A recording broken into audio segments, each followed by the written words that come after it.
नाडोल नगरी में थारो धाम हो कुलरी दणियाणी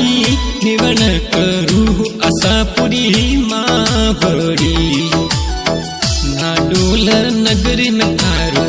धाम हो कुलरी दणियाणी निवण करू असापुरी मावडी